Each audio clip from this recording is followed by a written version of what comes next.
ఇజ్రాయిలకును కానానీయులకును జరిగిన యుద్ధములన్నిటిని చూడని వారందరినీ శోధించి ఇజ్రాయిల తరము వారికి అనగా పూర్వము ఆ యుద్ధములను ఏ మాత్రమును చూడని వారికి యుద్ధము చేయ నేర్పినట్లు యెహోవా ఉండరిచ్చిన జనములు ఇవి.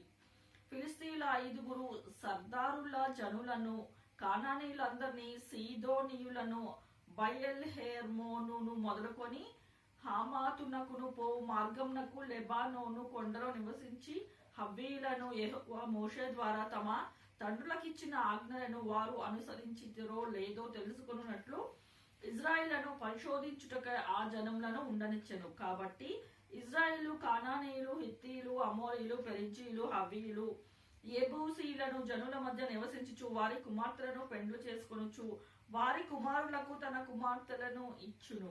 వారి దేవతలను పూజించుచు వచ్చిరి. అట్లు ఇజ్రాయిలు యెహోవా సన్నిధికి దోషులై తమ దేవుడైన యెహోవాను మరిచి బయలు దేవతలను, దేవతా స్తంభములను పూజించిరి. అందును గూర్చి యెహోవా కోపము ఇజ్రాయిల మీద ఉండగా ఆయన రాయిము యొక్క రాజైన కూషన్రిషాతాయిము చేతులకు దాసులగుటకై వారిని అమ్మివేసెను. ఇజ్రాయిలు 8 సంవత్సరములు కూషన్రిషాతాయిమునకు దాసులుగా ఉండిరి. ఇజ్రాయిలు యెహోవాకు మొరపెట్టగా యెహోవా కాలేబు తమ్ముడైన కానాజు యొక్క కుమారుడగు ఒత్నీయేలును రక్షకునిగా ఇజ్రాయిల కొరకు నియమించి వారిని రక్షించెను.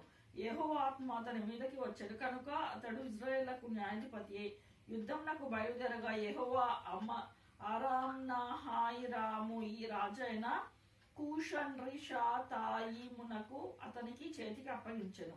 అతడు కూషన్రిషాతాయిమును జయించెను. అప్పుడు 40 సంవత్సరములు దేశము నెమ్మది పొందెను. అటు తరువాత కనచు కుమారుడైన ఒత్నీయేలు మృతి పొందెను.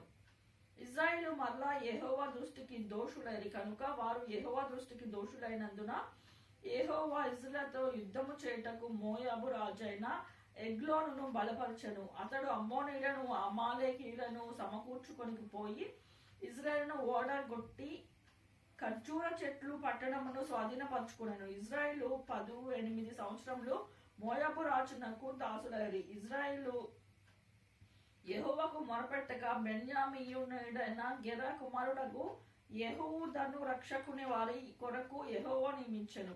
అతడు ఎడమ చేతి పనివాడు. అతని చేతను ఇజ్రాయిలు మోయాబు రాజైన ఎగ్లోనును కప్పము పంపగా యెహూదు మూరెడు పొడవు గల 2 అంచుల కత్తి చేయించుకొని తన వస్త్రములో తన కుడి తొడ మీద దానిని కట్టుకొని ఆ కప్పము మోయాబు రాజైన ఎగ్లోనుకు తెచ్చెను. ఆ ఎగ్లోను బహుస్థూలకాయుడు. యెహూదు ఆ కప్పము తెచ్చి ఇచ్చిన తరువాత కప్పము మోసిన జనులను వెళ్ళనంపి గిల్గాలు దగ్గర ఉన్న పెసీలీము నొద్ద నుండి తిరిగి వచ్చి, రాజా, రహస్యమైన మాట ఒకటి నేను నీతో చెప్పవలననగా అతడు తన యుద్ధ నిలిచిన వారందరూ వెలుపలికి పోవు వరకు ఊరుకొమ్మని చెప్పాను. యెహూదు అతని దగ్గరకు వచ్చినప్పుడు అతడు ఒక్కడే చల్లని మేడగదిలో కూర్చొని ఉండెను. యెహూదు, నీతో నేను చెప్పవలసిన దేవుని మాట ఒకటి ఉన్నదని చెప్పగా అతడు తన పీఠము మీద నుండి లేచెను. అప్పుడు యెహూదు తన ఎడమ చేతి చాపి తన కుడి తొడ మీద నుండి కత్తి తీసి కడుపు మీద అతని పొడిచెను. పిడియును కత్తి వెంబడి దూరగా కొవ్వు కత్తి పైని కప్పుకొని ఉండిన అతని కడుపు నుండి కత్తిని తీయలేకపోయెను. అది వెనుక నుండి బయటికి వచ్చి ఉండెను. అప్పుడు యెహూదు పంచపాళిలోని బయలు వెళ్లి తన వెనుకను ఆ మేడగది తలుపు వేసి గడియ పెట్టెను. అతడు బయలు వెళ్లిన తరువాత ఆ రాజాదాసు లోపలికి వచ్చి చూడగా మేడగది తలుపులు గడియలు వేసి ఉండెను. కనుక వారు అతని చల్లని గదిలో శంకాని వర్తిని పోయి మన్నాడనుకొని తాము సిగ్గు వింతలు పడువరకు కనిపెట్టినను అతడు ఆ గది తలుపులు తీయకపోగా వారు తాళపు చెవిని తెచ్చి తలుపులు తీసి చూచినప్పుడు వారు యజమానుడు చనిపోయి నేలను పడి ఉండెను. వారు తడవు చేయుచుండగా యెహూదు తప్పించుకొని పెసీలీమును దాటి సేయీరుకు పారిపోయెను. అతడు వచ్చి ఎఫ్రాయిముల కొండల బూరను ఊదగా ఇజ్రాయేలు మన్య ప్రదేశం నుండి దిగి అతని వద్దకు వచ్చిరి. అతడు వారిని ముందుగా సాగి వారితో, నా వెంబడి త్వరగా రండి, మీ శత్రువుడైన మోయాబీలను యెహోవా మీ చేతికి అప్పగించుచున్నాడను. కాబట్టి వారు అతని వెంబడి దిగివచ్చి మోయాబు ఎదుట యోర్దాను రేవులను పట్టుకొని మొదలుకొని ఎవరిని దాటనీయలేదు. ఆ కాలమున వారు మోయాబీయులలో బలము గల శూరులైన పరాక్రమశాలను 10,000 మందిని చంపిరి.